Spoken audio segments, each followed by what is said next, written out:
কহে রাজা গোবিন্দ সেবার তরে।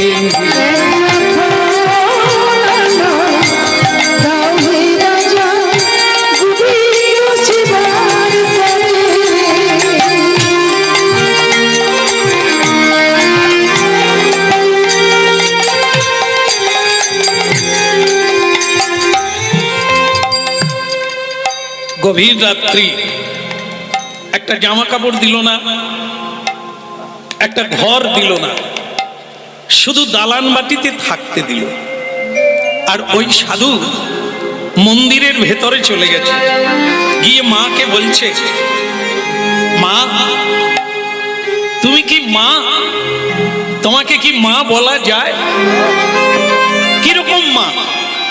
কোন মা কি ছেলের হাতে সুরা ধরিয়ে দেয়? এটা তো পারে না। এই যে জীবন্ত মায়েরা, প্রতিমার মাঝে প্রতিমা বিরাজে।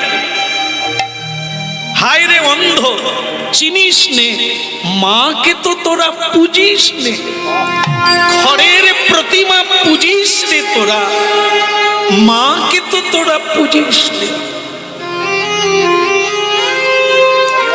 যে ছেলে নিজের গর্ভধারিণী মাকে খুশি করতে পারে না, মায়ের চোখের জল মুছিয়ে দিতে পারে না, সে ছেলে ঘরের প্রতিমা পূজা করে মায়ের কৃপা পাবে কখন? জীবন্ত মা, প্রতি মার মাঝে যত মা আছে সব মায়ের মধ্যে প্রতিমা বিরাজে।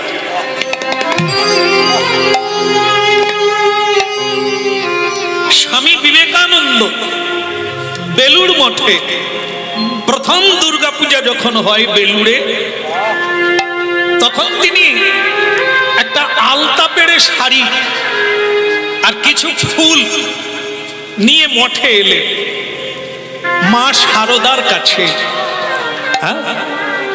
মা শারদা বললেন, নরেন তুই এখনো ঘুরছিস? ওদিকে অঞ্জলি দেওয়ার সময় হয়ে গেল, আজ যে অষ্টমী, তুই যাবি না? নরেন্দ্রনাথ বললেন, আমি তো এসে গেছি, যাব কোথায়? কেন মায়ের কাছে? আমি তো মায়ের কাছে এলাম, তুমি তো আমার মা, ও তো ঘরের প্রতিমা, আসল মা তো তুমি।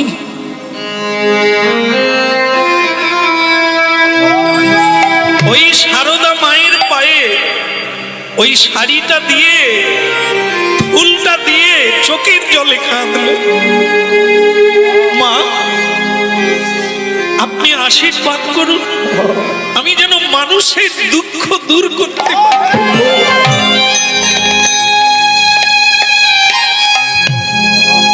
আমি যেন মানুষকে সঠিক পথ দেখাতে পারি।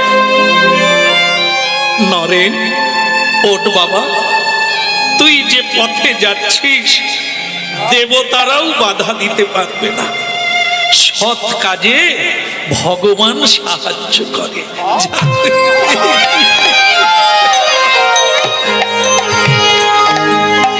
বলো না আমার ভুলিতে তাহারে, সুধা মাখা হদিনা